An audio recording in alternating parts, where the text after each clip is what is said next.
आप सभी विद्यार्थियों का इस कक्षा में स्वागत है। कक्षा में हमें आपकी किताब का 10th क्लास का चैप्टर नंबर 6 का अध्ययन करना है। चैप्टर नंबर 6 का नाम है जैव प्रक्रम। देखो, विज्ञान जो है उसे 3 भागों में बांटा गया है। पहला भाग संबंधित होता है केमिस्ट्री से, जो आपकी किताब के अंदर है। पहला जो चैप्टर आएगा आपके केमिस्ट्री का आएगा। फिर उसके बाद में 5 चैप्टर तक आपके चलेगी केमिस्ट्री, फिर उसके बाद में बायोलॉजी आएगी और लास्ट में आएगी आपके फिजिक्स। ठीक है, तो 3 पार्ट्स में डिवाइड किया गया है इसको, किताब को। अब हम जो है वो सबसे पहले इसकी दूसरी शाखा का अध्ययन करेंगे जिसका नाम है बायोलॉजी। बायोलॉजी जो होती है वो होती है जीवों से संबंधित, यानी कि इसके अंदर जो भी चैप्टर या टॉपिक जो भी हम पढ़ेंगे वो सब किससे संबंधित होंगे? जीवों से संबंधित होंगे। ठीक है, तो पहला जो अपन टॉपिक पढ़ेंगे, पहला जो अपन चैप्टर पढ़ेंगे वो आएगा अपना जैव प्रक्रम। यह आपकी बुक का 6 नंबर का चैप्टर है। ठीक है, क्या नाम है? जैव प्रक्रम। देखो, अब चैप्टर स्टार्ट करने जा रहे हैं अपन, तो कॉपियाँ निकाल लो सभी और कॉपियाँ निकाल के लिखना स्टार्ट कर देना, या आप लोग स्क्रीनशॉट भी ले सकते हो इसका। ठीक है, तो पॉलिसी देखो, सबसे पहले क्या है, टॉपिक क्या आएगा अपना? जैव प्रक्रम। देखो, किसी भी अध्याय का अध्ययन करने से पहले उसके बारे में हमें पता होना चाहिए कि इस चैप्टर का नाम है तो इस नाम का अर्थ क्या होता है। जैसे हमारे चैप्टर का नाम क्या है? जैव प्रक्रम। तो हमें पता होना चाहिए कि इस जैव प्रक्रम का मतलब क्या होता है। तो सबसे पहली डेफिनेशन जो चैप्टर की बनेगी वो होगी कि जैव प्रक्रम किसे कहते हैं। अब जैव प्रक्रम किसे कहते हैं तो वो हमें पता करना है। देखो, जैव प्रक्रम नाम से हमें पता चल रहा है कि जैव यानी जीव, ठीक है, प्रक्रम यानी प्रक्रियाएं, यानी कि जीवों के अंदर जो भी प्रक्रियाएं होगी उसे हम क्या बोल सकते हैं? जैव प्रक्रम बोल सकते हैं। इतनी बात समझ में आ रही है? ठीक है, तो परिभाषा भी उसी आधार पर बनेगी। तो परिभाषा क्या होगी कि जीवों के अंदर जीवित रहने के लिए जो क्रियाएं आवश्यक होती है उन्हें हम क्या बोलते हैं? जैव प्रक्रम।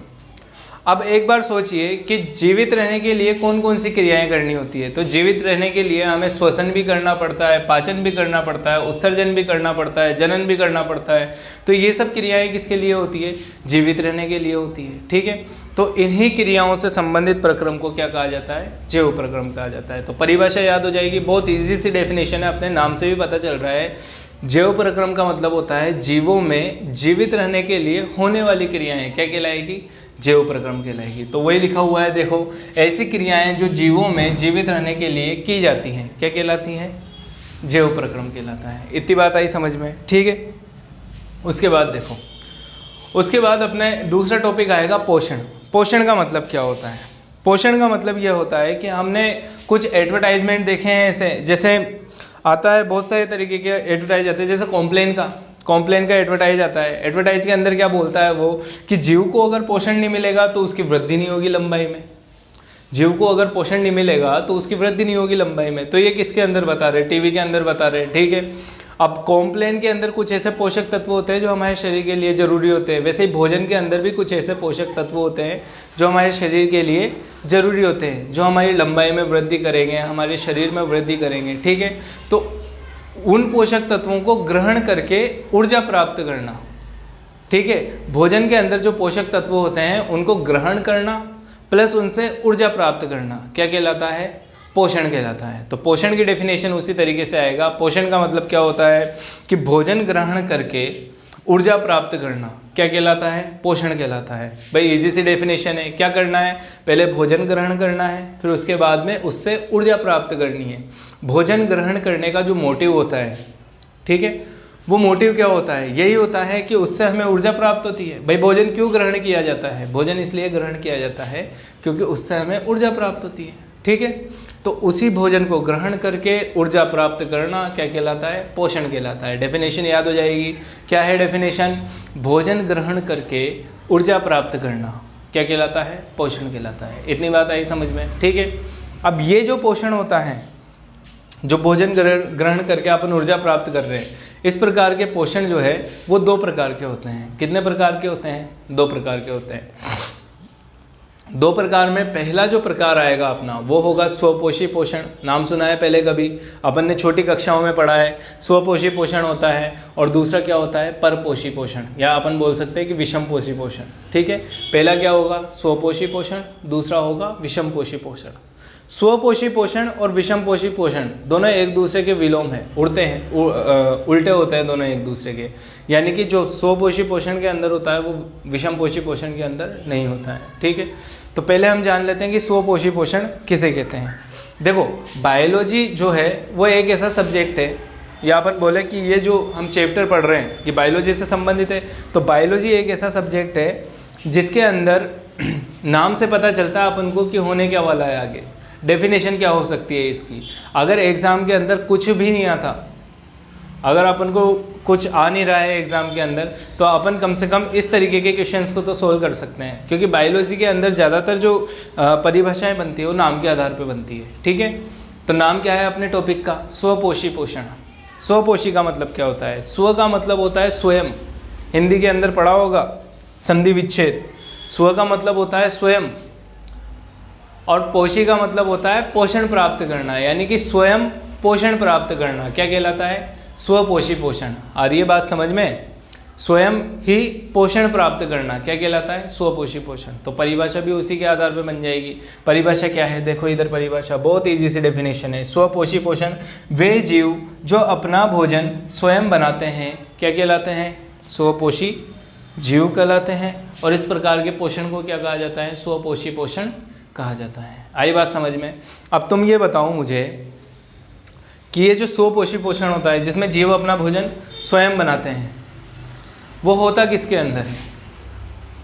तो हम आराम से बता सकते हैं कि हमने छोटी कक्षाओं में एक प्रकाश संश्लेषण शब्द पढ़ा था, और ये प्रकाश संश्लेषण शब्द जो है वो संबंधित होता है पौधों से। यानी कि पौधों के अंदर जो है वो क्या होता है? प्रकाश संश्लेषण होता है, और इस प्रकार के पोषण को ही हम स्वपोषी पोषण बोलते हैं। ठीक है, तो पौधों के अंदर स्वपोषी पोषण पाया जाता है। तो हम यहाँ पे उदाहरण में लिख देंगे, उदाहरण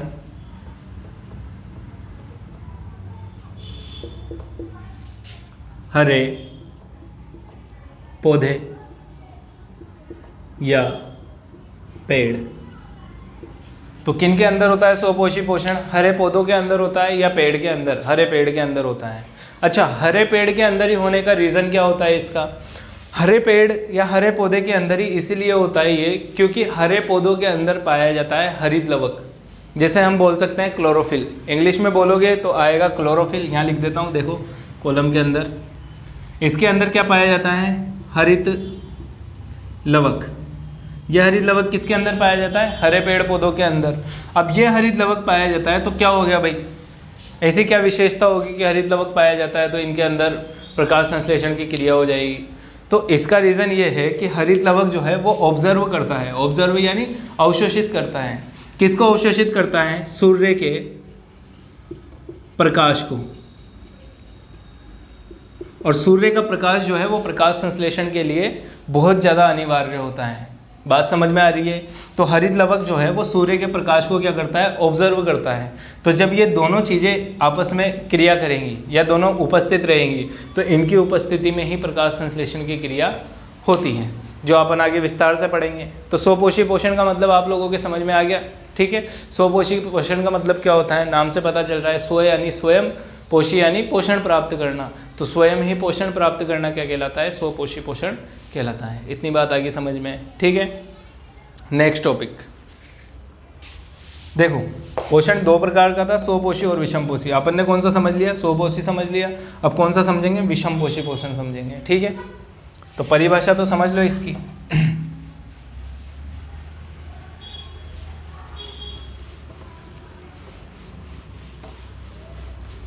स्क्रीनशॉट लेते रहा क्या करो भाई बीच बीच में।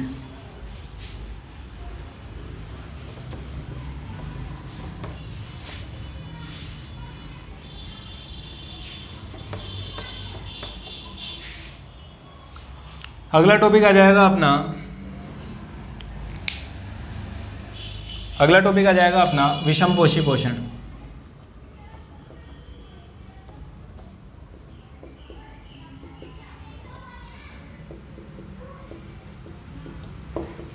मैंने क्या बोला था कि स्वपोषी पोषण जो है वो विषमपोषी पोषण का क्या होता है? उल्टा होता है। यानी कि इसके अंदर सारा काम क्या कर देंगे अपन? उल्टा कर देंगे। उसमें क्या हो रहा था? स्वपोषी के अंदर स्वयं भोजन बनाया जा रहा था, विषमपोषी में दूसरों से भोजन प्राप्त किया जाएगा। बात समझ में आ रही है? विषमपोषी पोषण के अंदर क्या होता है? दूसरों से भोजन को प्राप्त किया जाता है। जैसे मनुष्य है, मनुष्य जो है वो दूसरे जीवों के ऊपर आश्रित होता है। जैसे अगर उसे खाना खाना है, भोजन खाना है, भोजन ग्रहण करना है, तो वो क्या करेगा, पहले बाजार जाएगा, बाजार से सब्जियां लेके आएगा, फिर उनको खाएगा। तो दूसरे जीवों के ऊपर आश्रित है या नहीं है, दूसरे पेड़ पौधों के ऊपर आश्रित है।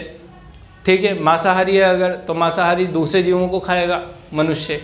उसी तरीके से अगर अपन बात करें शेर, तो शेर भी दूसरे जीवों के ऊपर आश्रित रहता है। तो इस प्रकार के जीवों में कौन सा पोषण होता है, विषमपोषी पोषण होता है। यानी कि ऐसा पोषण, परिभाषा क्या आ जाएगी, ऐसा पोषण जो दूसरे जीवों से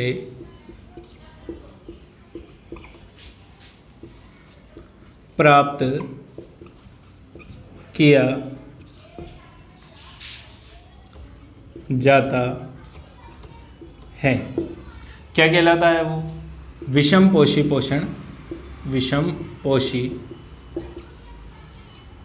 पोषण कहलाता है। Is that clear. देखो क्या है अपना, ऐसा पोषण जो दूसरे जीवों से प्राप्त किया जाता है क्या कहलाता है, विषमपोषी पोषण कहलाता है। उदाहरण जो है आप लोग डिसाइड कर लो कि उदाहरण क्या क्या होंगे। तो उदाहरण देखो क्या क्या हो जाएंगे, मैं यहाँ पे लिख देता हूँ, आप लोगों ने सोच ही लिया होगा कि उदाहरण क्या क्या हो जाएंगे। तो उदाहरण हो जाएंगे अपने पास मनुष्य,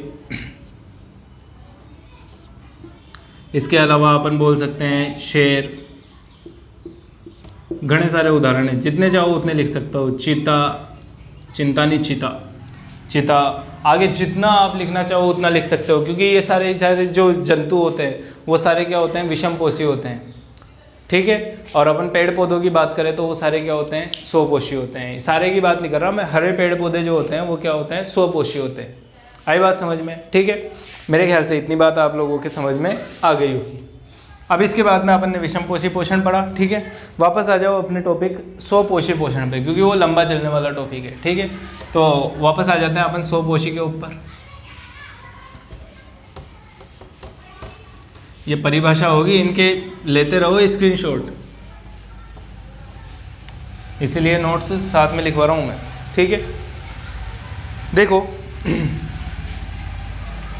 टॉपिक था अपना, क्या टॉपिक था, वो था अपना स्वपोषी पोषण। स्वपोषी पोषण क्या थी परिभाषा, एक बार दोहरा लो परिभाषा को मेरे साथ में। ऐसा पोषण जो स्वयं ही प्राप्त किया जाता है क्या कहलाता है, स्वपोषी पोषण। यानी कि स्वयं को ही क्या करना है, पोषण प्राप्त करना है, उसे हम बोलेंगे स्वपोषी पोषण। अपन ने उदाहरण पढ़ा था, उदाहरण जो है वो किससे संबंधित था, पेड़ पौधों से संबंधित था। यानी कि पेड़ पौधों के अंदर क्या होता है, स्वपोषी पोषण होता है। अब कोई विधि तो होगी जिसके द्वारा स्वपोषी पोषण होता है पेड़ पौधों के अंदर, तो उस विधि का नाम है प्रकाश संश्लेषण, जो हमने छोटी कक्षाओं में भी पढ़ा है। क्या नाम है, प्रकाश संश्लेषण। तो वो विधि है, यहाँ पे लिख देता हूँ, विधि। भोजन ग्रहण करने की क्या है, विधि। उस विधि का नाम क्या है, प्रकाश संश्लेषण।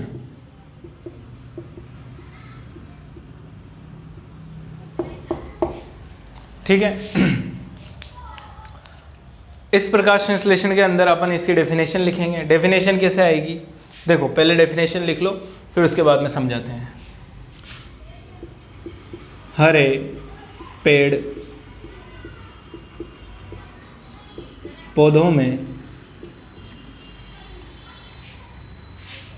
हरित लवक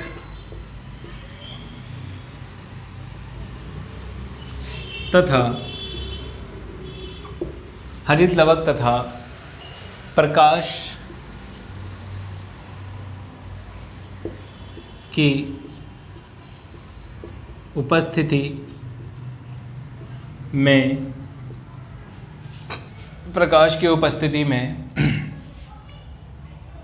CO2 का मतलब जानते हो, कार्बन डाइऑक्साइड, CO2 तथा जल को बोलते हैं H2O, जल, आपस में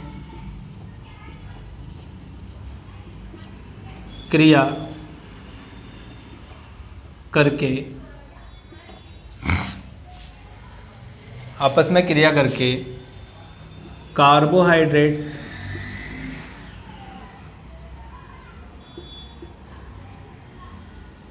तथा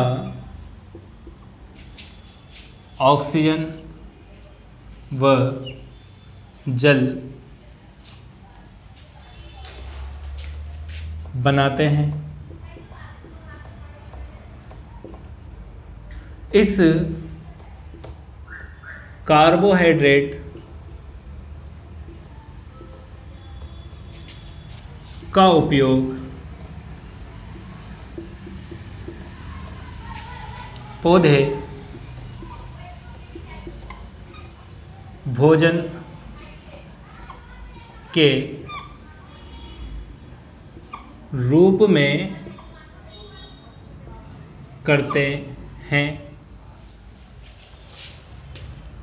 तथा ऑक्सीजन व जल पौधों द्वारा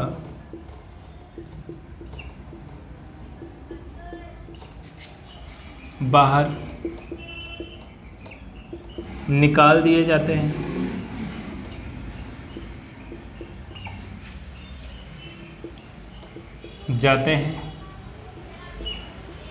जिसका उपयोग मनुष्य श्वसन क्रिया में करता है। Is that clear? यहाँ पे क्या आया अपने पास, कंक्लूजन क्या निकला? देखो मैंने क्या बताया, प्रकाश संश्लेषण के अंदर क्या होता है। देखो समझना बात को, प्रकाश संश्लेषण है तो नाम में क्या आ रहा है, प्रकाश, और संश्लेषण यानी बनाना, यानी कि प्रकाश की सहायता से भोजन को बनाना क्या कहलाएगा, प्रकाश संश्लेषण कहलाएगा। डेफिनेशन के अंदर हम क्या लिखेंगे, तो डेफिनेशन के अंदर यह आएगा कि सूर्य का प्रकाश जो है उसे पहले क्लोरोफिल जो है यानी कि हरित लवक जो है वो क्या करेगा, ऑब्जर्व करेगा। अब पौधे के पास में क्लोरोफिल भी है यानी कि हरित लवक भी है और उसके साथ में सूर्य का प्रकाश भी है, दोनों आ गए। तो यहाँ पे देखो एक तुम्हें वो बना के बता देता हूँ, रासायनिक अभिक्रिया। तो यहाँ पे जो है पौधे के पास में क्या है, सूर्य का प्रकाश और साथ ही में इसके पास क्या है, हरित लवक दोनों हैं, ठीक है। फिर मैंने तुमसे क्या बोला कि जब ये दोनों पास में होंगे तो फिर आगे क्या लिखवा रखा है कि कार्बन डाइऑक्साइड और जल ये दोनों आपस में क्या करेंगे, क्रिया करेंगे। अगर ये दोनों नहीं होंगे तो कार्बन डाइऑक्साइड और जल आपस में क्रिया नहीं करेंगे, ठीक है। तो मैंने क्या बोला कि यहाँ पे सूर्य का प्रकाश और हरित लवक जब आपस में साथ में होंगे तो यहाँ पे ये दोनों क्या करेंगे, क्रिया करेंगे। कौन कौन, कार्बन डाइऑक्साइड और जल। तो करवा दें क्रिया। कार्बन डाइऑक्साइड को क्या बोला जाता है, CO2 प्लस जल को क्या बोला जाता है, जल। लिख दो, H2O भी बोल सकते हो, H2O लिख देना यहाँ पे। इधर जाके क्या बनाएंगे, हिंदी में क्या लिखवा है, कार्बोहाइड्रेट्स, तो ये लिख लेना कार्बोहाइड्रेट्स।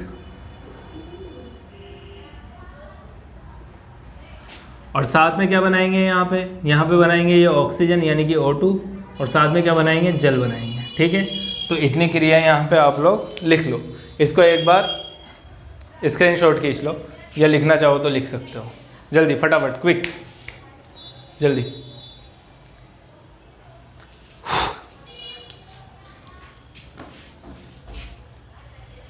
हो गया, चलो।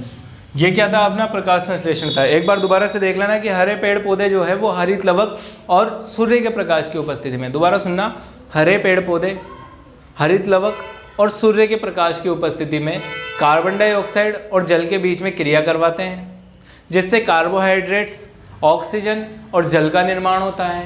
कार्बोहाइड्रेट्स का उपयोग पौधे भोजन के रूप में करते हैं। ऑक्सीजन और जल को बाहर निष्कासित कर दिया जाता है, बाहर यानी पौधे के बाहर, किसकी सहायता से, रंध्र की सहायता से निकालते हैं, जो अपन अगले टॉपिक में पढ़ेंगे, ठीक है। तो बाहर निकाल दिया जाता है। फिर उसके बाद में ऑक्सीजन का उपयोग मनुष्य द्वारा किया जाता है, सांस लेने में करते हैं ना। फिर जब सांस लेने में उपयोग कर दिया तो कार्बन डाइऑक्साइड बाहर निकालेंगे वापस से, वो कार्बन डाइऑक्साइड वापस किसके पास आएगी, पौधों के पास में आएगी। और पौधों के पास में आएगी तो वो वापस से भोजन बना लेंगे। एक तुमने सुना होगा बात कि पेड़ के नीचे रात में नहीं सोना चाहिए, पेड़ के नीचे सोओगे तो मर जाओगे रात में। क्यों मरोगे भाई? इसलिए मरते हैं वो क्योंकि रात के टाइम पे जो पेड़ होते हैं वो प्रकाश संश्लेषण की क्रिया नहीं करते हैं। तो जब पौधों के अंदर प्रकाश संश्लेषण की क्रिया नहीं होगी तो ऑक्सीजन बाहर नहीं आएगी, तो जब ऑक्सीजन बाहर नहीं आएगी तो कार्बन डाइऑक्साइड बाहर आती है पेड़ों से। तो इसीलिए रात में जब पेड़ों के नीचे सोता है इंसान तो वो वहीं पे फ्री हो जाता है। क्यों होता है फ्री? इसलिए फ्री होता है क्योंकि उससे क्या निकल रहा है? कार्बन डाइऑक्साइड निकल रही है, और कार्बन डाइऑक्साइड की अधिक मात्रा जब हमारे शरीर के अंदर जाएगी तो हमारी मृत्यु हो जाती है। इतनी बात आई समझ में? ठीक है। तो रात के समय पौधे जो है या पेड़ जो है वो प्रकाश संश्लेषण की क्रिया नहीं करते हैं, दिन के समय करते हैं। और दिन के समय क्यों करते हैं वो आप लोग जानते हो। क्यों करते हैं दिन के समय? क्योंकि दिन के समय सूर्य के प्रकाश की उपस्थिति होती है। ठीक है, इतनी बात आ रही है समझ में? चलो देखो आगे।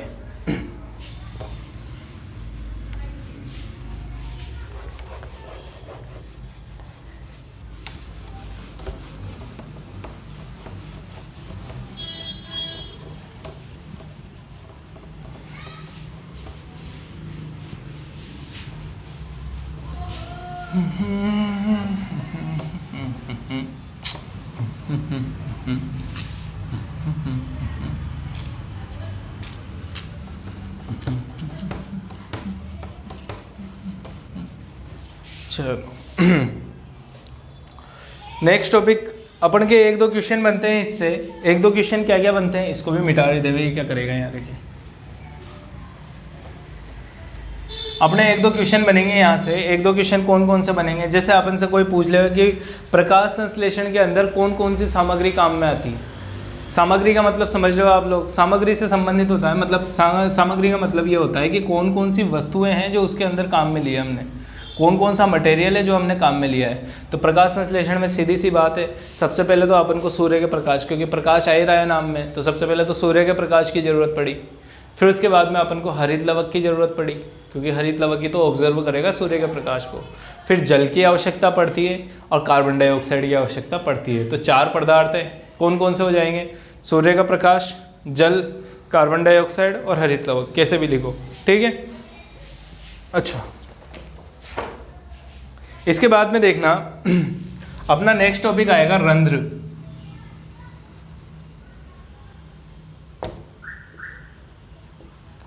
टॉपिक का नाम क्या है? रंध्र। रंध्र का मतलब समझना। रंध्र का मतलब क्या होता है? रंध्र जो है वो होता है एक प्रकार का छिद्र। ठीक है, और ये छिद्र पाया जाता है पत्तियों पे। जैसे मैं एक पत्ती बनाता हूं यहाँ पे, ये अपनी पत्ती है।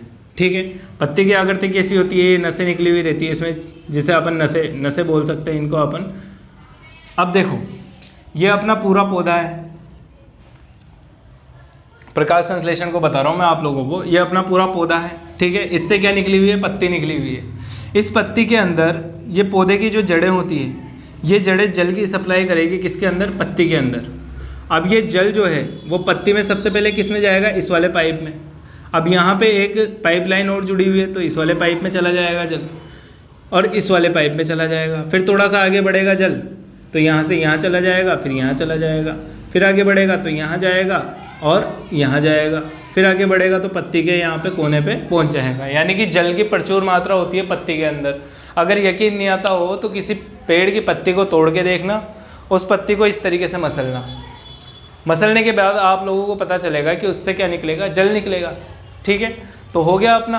अब इसके बाद में देखना रंध्र कैसे मिलेंगे अपन को। इसके ऊपर जो जल बाहर आएगा, जब तुम पत्ती को मसलोगे तो जो जल बाहर आएगा वो किससे आएगा? कुछ ना कुछ माध्यम की जरूरत पड़ेगी। किस माध्यम से आएगा वो? तो उसके ऊपर कुछ छोटे छोटे छिद्र पाए जाते हैं पत्ती के ऊपर, जिनके माध्यम से जल क्या हो रहा है? बाहर आ रहा है। ठीक है, तो उन छोटे छिद्रों को क्या कहा जाता है? रंध्र कहा जाता है। उन छोटे छिद्रों को क्या कहा जाता है? रंध्र कहा जाता है। तो रंध्र की परिभाषा इसी तरीके से आएगी कि पत्ती पर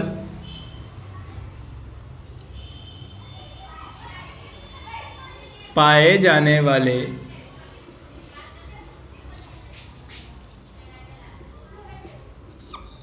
सूक्ष्म छिद्रों को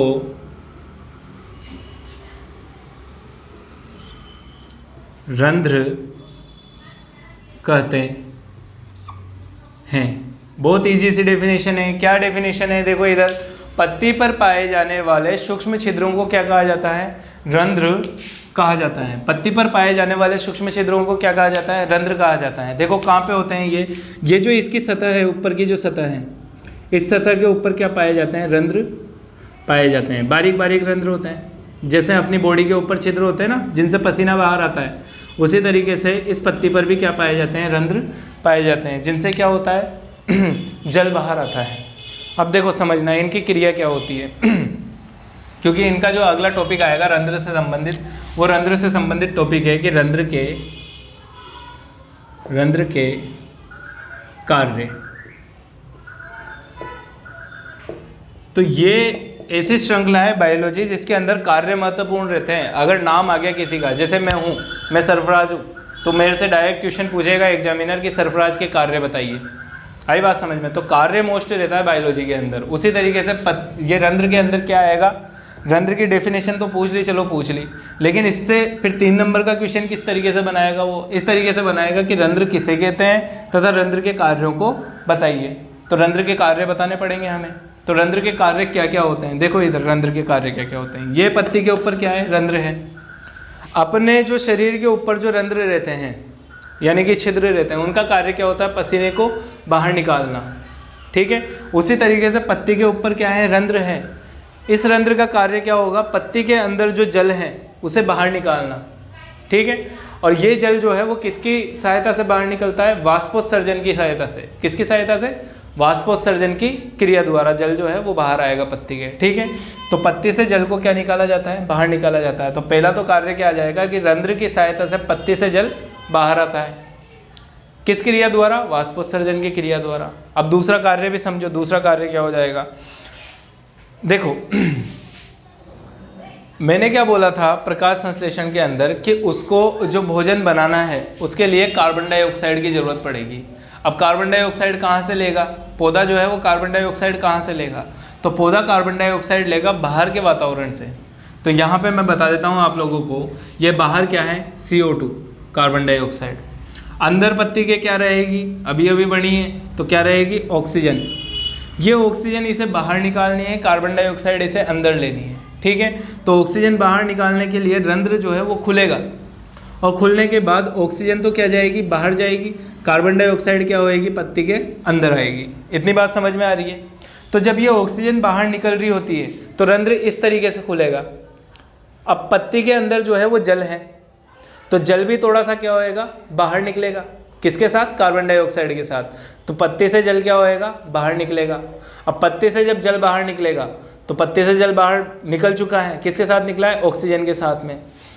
तो ये जो ऑक्सीजन बाहर निकलेगी इसके साथ में जल भी बाहर निकलेगा। तो जल का भी लिख देता हूँ H2O। ये भी क्या होएगा? बाहर निकलेगा।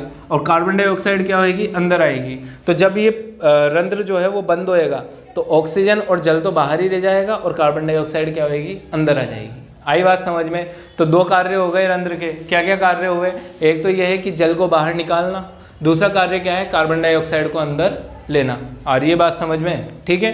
तो मैं यहाँ पे कार्य लिख देता हूँ।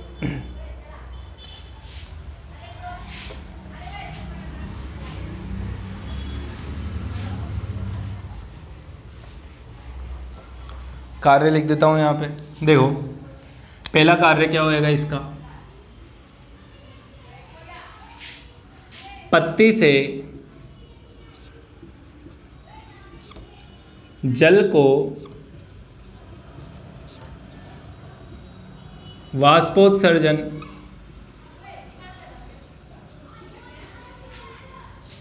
की क्रिया द्वारा बाहर निकाला जाता है। तो ये तो हो गया इसका पहला कार्य कि पत्ती द्वारा, यानी कि पत्ती से जल को वाष्पोत्सर्जन की क्रिया द्वारा बाहर निकाला जाता है, यानी कि बाहर निकाल दिया अपन ने जल को। तो अब दूसरा कार्य क्या होएगा कि जब जल बाहर निकाला है तो प्रकाश संश्लेषण करने के लिए अपन को कार्बन डाइऑक्साइड भी अंदर लेनी पड़ेगी। ठीक है। तो दूसरा कार्य क्या हो जाएगा? ये अपना दूसरा कार्य। दूसरा कार्य हो जाएगा वातावरण से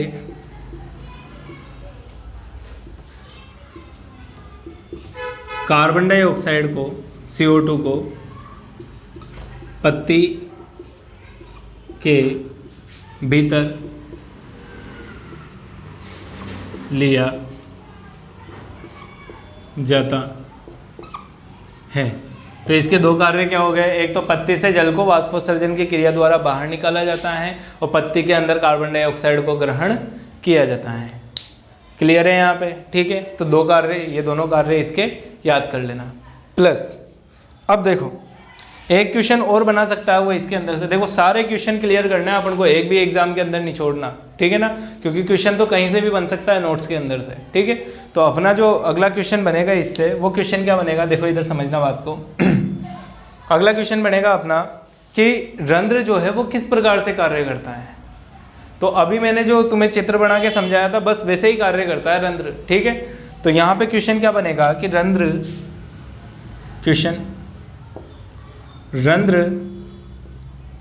किस प्रकार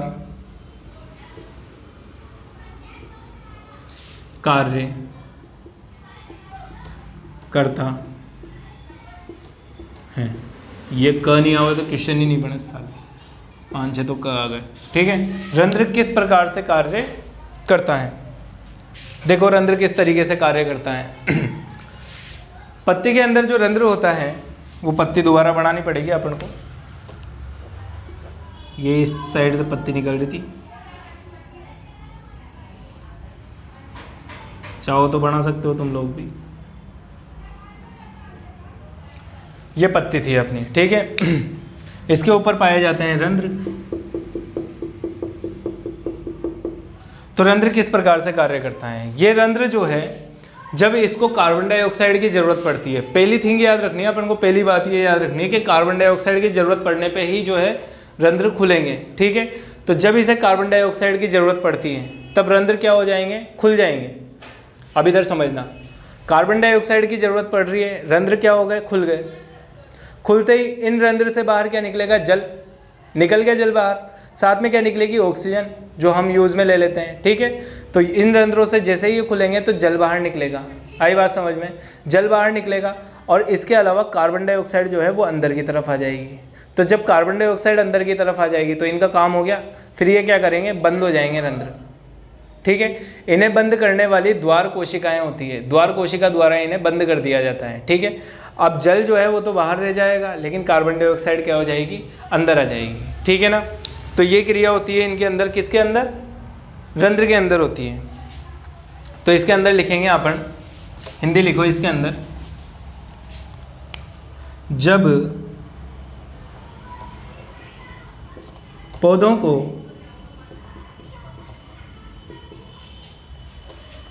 CO2 कार्बन डाइऑक्साइड की आवश्यकता होती है तो रंध्र खुल जाता है। रंध्र के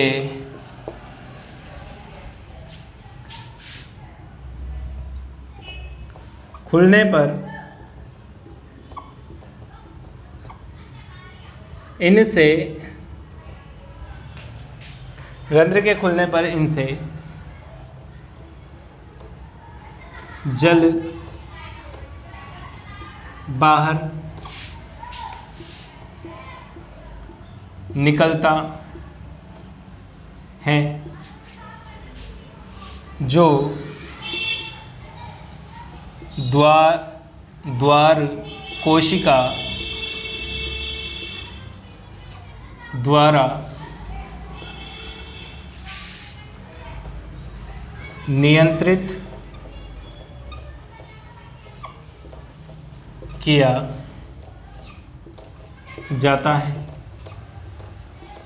द्वार कोशिका का मतलब जो इसे खोलने और बंद करने का कार्य करती है उसे अपन बोलते हैं द्वार कोशिका। ठीक है, तो जल जो है वो बाहर निकल गया। ठीक है, जब आगे लिखो, जब कार्बन डाइऑक्साइड को भीतर यानी अंदर ले लिया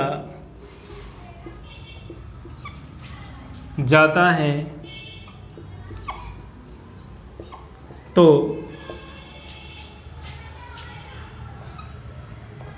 द्वार कोशिका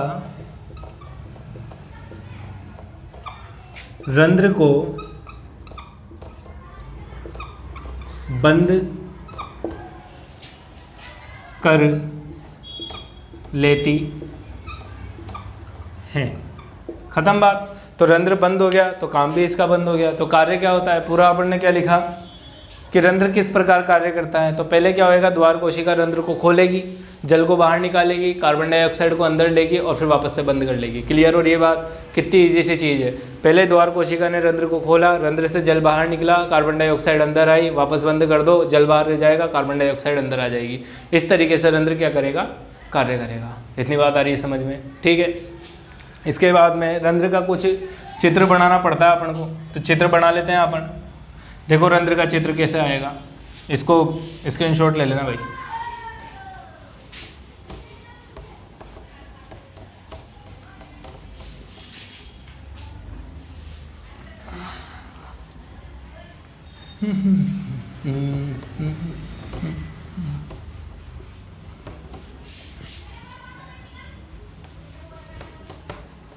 मिटाने में गणन देर लग जाती है यार।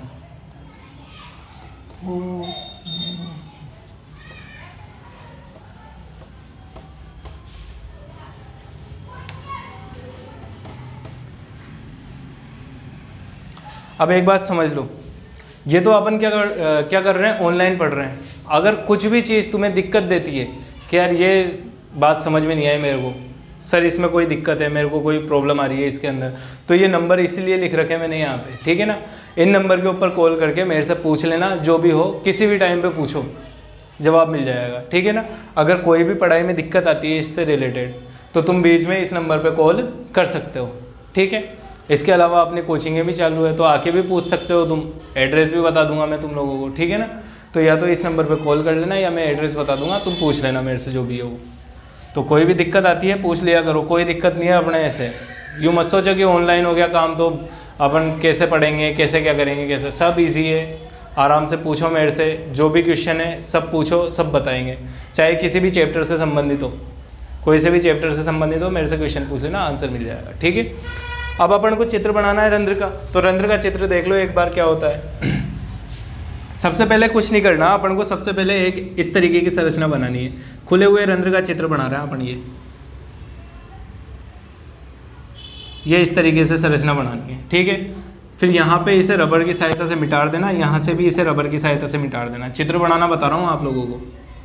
फिर इसके बाद में इस तरीके से इसकी संरचना बनानी है, जैसे सेम के बीच के आकार होता है ना, उस तरीके से। यहाँ से भी इसी तरीके से ले जाओ निकाल के, ये बनेगी, ठीक है। इसके ऊपर अपन को कुछ नहीं करना, इसके ऊपर इस तरीके से ये बना देना, फिर इसके बाद में ये बना देना, फिर इसके बाद में ये बना देना, फिर इसके बाद में ये ले जाना, फिर यूँ ले जाना, फिर यूँ ले जाना, ऐसे मिलाते जाओ आगे से आगे। ये मिल गया, ये मिल गया, हो गया। ये अपना बना है खुला हुआ रंध्र, तो इसका नाम होता है खुला रंध्र, यानी कि जब जल इससे बाहर निकलने वाला होता है तब का चित्र है। आई बात समझ में, तो इसे अपन बोलते हैं खुला हुआ रंध्र। इतनी बात आ रही समझ में। इसके अंदर कुछ संरचनाएं होती है, जैसे ये दोनों दिखाई दे रहे हैं ना अपन को, ये दोनों, ये इनको बोला जाता है द्वार कोशिका। क्या बोला जाता है, द्वार कोशिका। दरवाजे के जैसे दिख भी रहे हैं ये। जब ये बंद हो जाएंगे, जब ये बंद हो जाएंगे, बिल्कुल पास पास आ जाएंगे, तो जल बाहर ही रह जाएगा, कार्बन डाइऑक्साइड अंदर आ जाएगी, ठीक है। तो इनको बोला जाता है, मैं लिख देता हूँ नाम यहाँ पे, द्वार कोशिका। इनका नाम क्या होता है, द्वार कोशिका होता है, ठीक है। उसके बाद इनके अंदर कुछ छिद्र होते हैं, इनके अंदर भी, तो उन छिद्रों को बना देना ऐसा गोल गोल करके। ये दरवाजे की डिजाइनिंग कर रहे हैं अपन, ठीक है ना। तो कोई प्रॉब्लम नहीं आनी चाहिए दरवाजे की डिजाइनिंग में, आराम से बनाते जाओ, गोल गोल गोले करने हैं बस, केवल बनेगी डिजाइनिंग। उसके बाद में देखो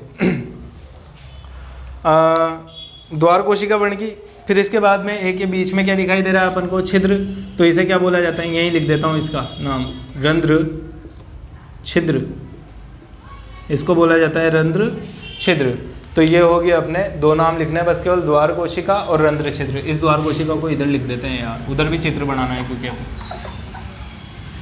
तो इसका नाम इधर लिख देते हैं, ये होगी द्वार कोशिका। क्या कोई दिक्कत है क्या चित्र बनाने में? पहले ये गोला बनाओ, फिर उसके बाद में ऊपर से ये बनाओ और ये फूल पत्ती की डिजाइनिंग कर दो, क्या हो गया? खुला हुआ रंध्र। अब अपन को बनाना है बंद रंध्र। तो बंद रंध्र के लिए ये जैसे इतना चौड़ा बनाया है ना रंध्र, क्योंकि ये खुला हुआ है, तो बंद रंध्र के लिए अपन थोड़ा सा क्लोज बना देंगे इसे।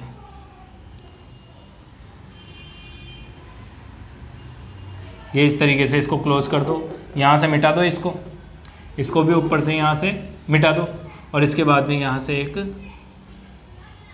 संरचना निकाल लो। इसी तरीके से यहाँ से भी एक संरचना निकाल ली। अब बस केवल वही बनाना है, ऊपर से वापस से इसी तरीके से ये डिजाइनिंग कर दो इसके ऊपर।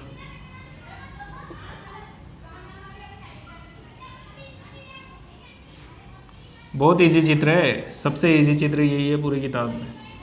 ये ख़त्म बात, ठीक है। और इसके बाद में यहाँ पे वैसे के वैसे ही लिख दो, इसको क्या बोलेंगे? द्वार कोशिका। इसको क्या बोलेंगे अपन? ये गोले बना दो इसमें बीच बीच में।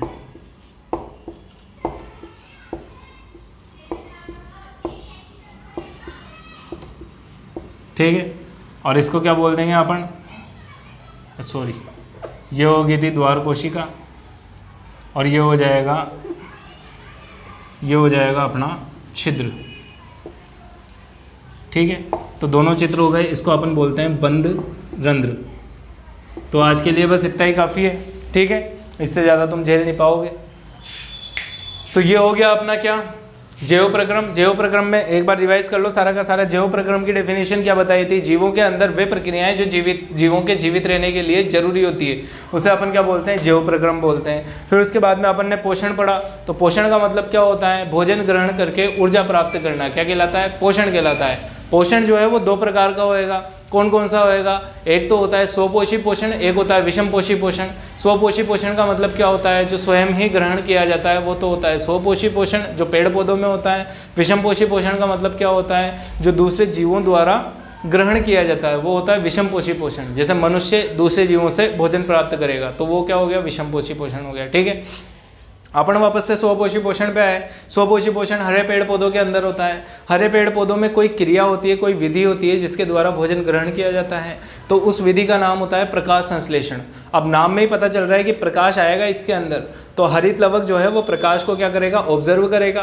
फिर उसके बाद में कार्बन डाइऑक्साइड और जल मिलेंगे, जिसकी सहायता से कार्बोहाइड्रेट्स का निर्माण होएगा, साथ में ऑक्सीजन बनेगी और जल बनेगा। तो ऑक्सीजन और जल को तो बाहर निकाल देंगे। अब निकालने की क्रिया कौन करेगा? रंध्र करेगा। ठीक है, तो रंध्र द्वारा ऑक्सीजन और जल को बाहर निकाला जाता है और कार्बन डाइऑक्साइड को वापस से अंदर ले लिया जाता है। फिर वापस से प्रकाश संश्लेषण की क्रिया होती है। तो चलती रहती है दिन भर पेड़ पौधों के अंदर। ठीक है ना, तभी तो रात में जरूरत नहीं पड़ती प्रकाश संश्लेषण की।